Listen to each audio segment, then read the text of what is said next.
Hello po mga kababayan, si Dante Maravillas. Breaking news ngayon, panalo si Sara sa Supreme Court. Yung sa impeachment, yung tiniknikal ng kanyang mga abogado. Yan ang breaking news ngayon. Supreme Court has affirmed its earlier ruling that declared the articles of impeachment against Vice President Sara Duterte as unconstitutional. Paano na niya yan, Mr. Maravillas? I-refile din naman po ng mga dating nag-file ng impeachment complaint laban sa kanya. Ilang araw na lang po. Di ba? So another impeachment ang ipafile laban sa kanya ng Kongreso. At siguradong magtatagumpay uli yung Congress na ma-impeach siya. Hindi siya tatantanan ng Congress. Ipadaan niya Mr. Maravilla sa Senado. Sabi ni Tito Sen, pag dumating sa kanila yung impeachment, hindi na siya ma-archive tulad ng dati. Kasi naintindihan niya, hindi tulad ni Chis Escudero, ang forthwith. Di ba? Mas nakaintindi si Tito Sen na hindi abogado. Isang komedyante. Yan ang mahirap dito sa Pilipinas. Yung abogado, hindi naintindihan yung forthwith. Yung komedyante, naintindihan niya yung forthwith. Kaya pag dumating sa Senado, yung impeachment complaint laban kay Sara, trial shall forthwith proceed. Yan ang sigurado. But anyway, ibigay ko muna sa inyo yung kwento ng pag-affirm ng Supreme Court sa una nang naging desisyon nito, declaring the impeachment complaint laban kay Sara as unconstitutional. Masaya si Sara. May kakampi siya sa Supreme Court. Pero amanos lang po, mga kababayan, kasi yung tatay niya naman po, laging talo. O diba? Laging talo sa mga petitions and pleas sa ICC. And si Digong forthwith delivered sa The Hague. O diba? Amanos. So sabi dito sa balita, the Supreme Court has affirmed its earlier ruling that declared the articles of impeachment against Vice President Sara Duterte as unconstitutional. Sabi po ng Supreme Court spokesperson na si Attorney Camille Ting.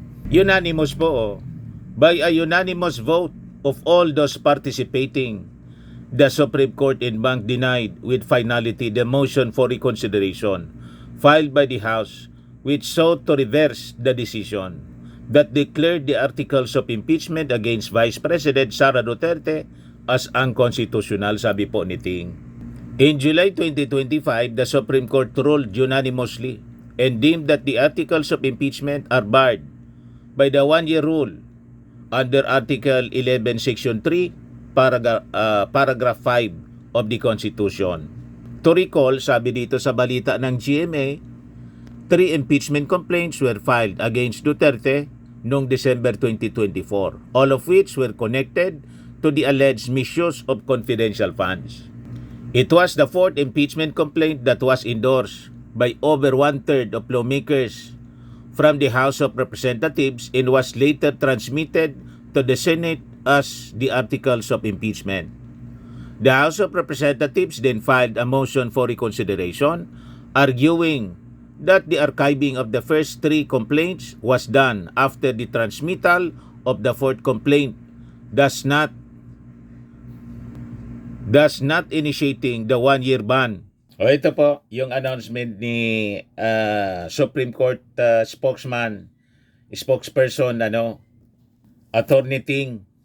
Participating, the Supreme Court en banc denied with finality the motion for reconsideration filed by the House of Representatives, which sought to reverse the Court's July 25, 2025 decision that declared the articles of impeachment against Vice President Sara D. Duterte unconstitutional.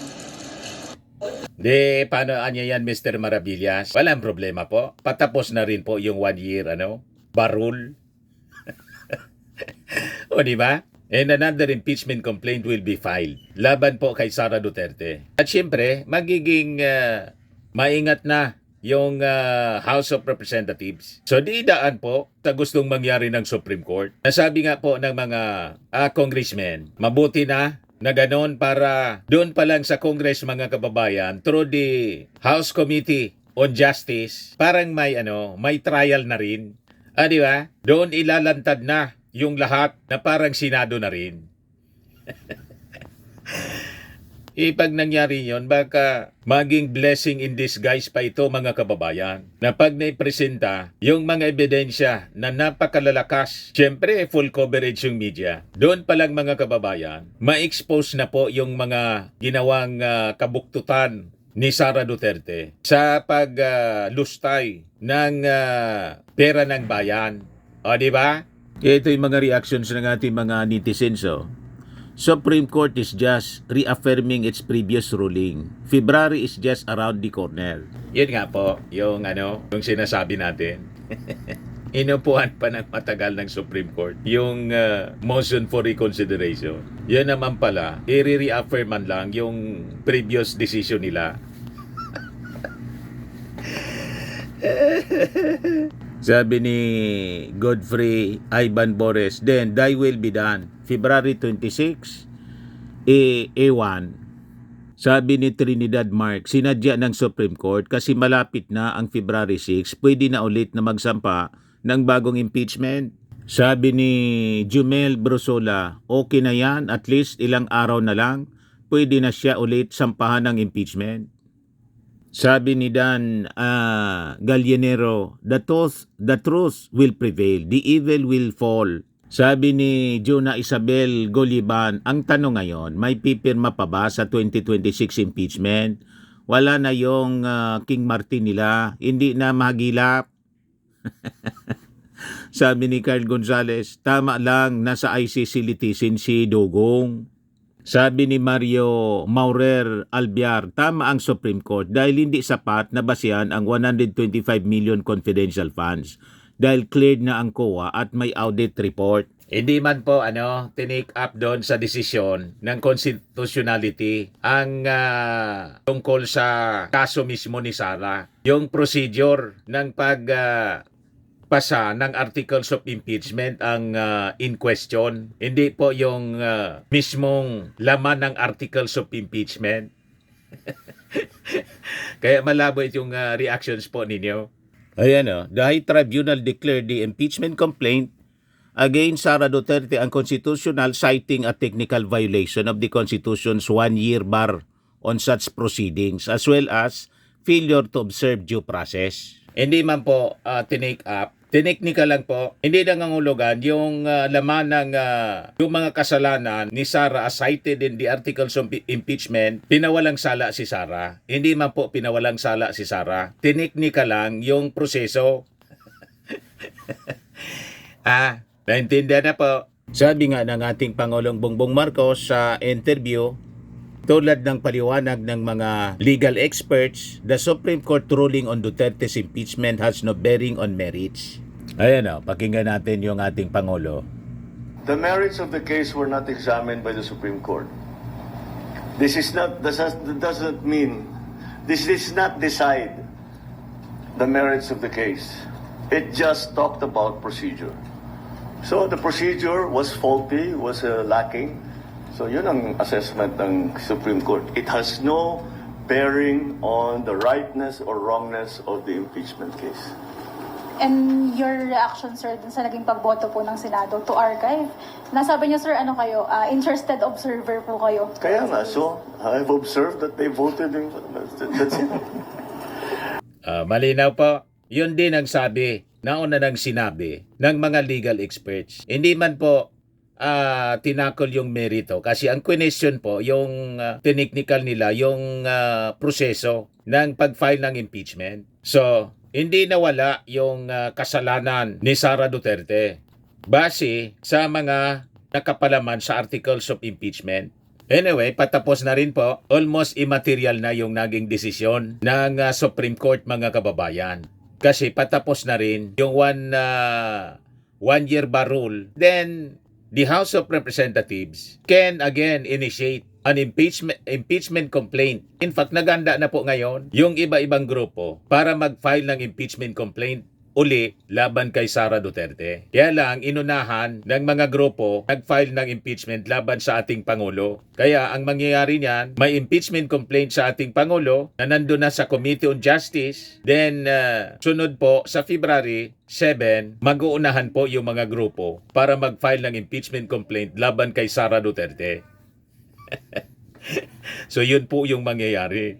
Nya, kumusta niya Mr. Maravillas yung impeachment complaint sa ating Pangulo? May schedule na po ng hearing February 3 yata yon, sabi ni ni Justice Committee Chair Representative Beatrix Luistro. So mamaya sigurado maglalabas na rin ang reactions yung iba-iba na mga grupo, lalo na yung mga members ng House of Representatives. So abangan na lang po natin, and siguro pati yung Palasyo Malacanang with this development mula po sa mula sa Supreme Court. Pero siyempre, party-party yung kampo ng mga Duterte.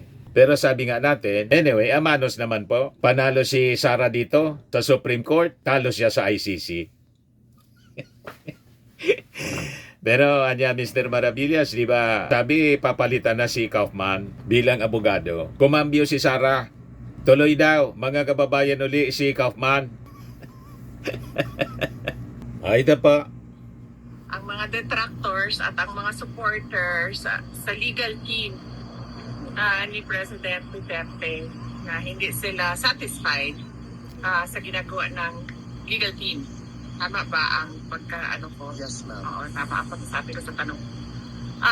Tinanong ko si dating Pangulong Rodrigo Duterte, sabi ko, exactly kung ano yung tanong ninyo, gusto mo ba palitan at hindi ka pa satisfied?